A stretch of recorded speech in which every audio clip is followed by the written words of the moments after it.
ವಿಜಯಪುರ ಜಿಲ್ಲೆಯ ಸಿಂದಗಿ ನಗರದ ಹಳೆಯ ಬಜಾರ್ನ ಕುಲಕರ್ಣಿ ಬಟ್ಟೆ ಅಂಗಡಿ ಬಳಿ ನಿಲ್ಲಿಸಿದ ರೆನಾಲ್ಟ್ ದುಸ್ಟರ್ ಕಾರ್ KMB 3765 ಆಕಸ್ಮಿಕವಾಗಿ ಬೆಂಕಿಗೆ ಆಹುತಿಯಾಗಿದೆ.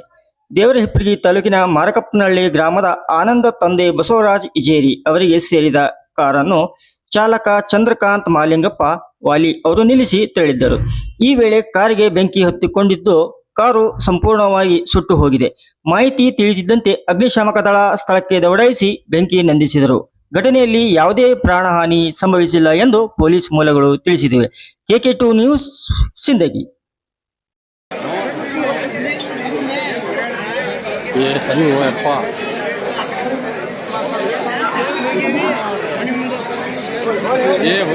ಗಾಡಿ ಹಚ್ಚಿಕರೆ ಬಾ ಒಳ್ಳೆ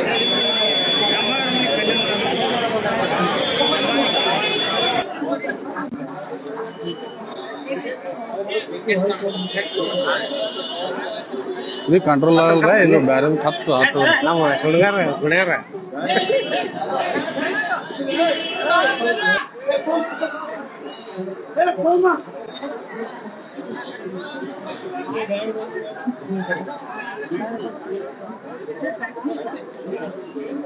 ಬೈಸರಂಗ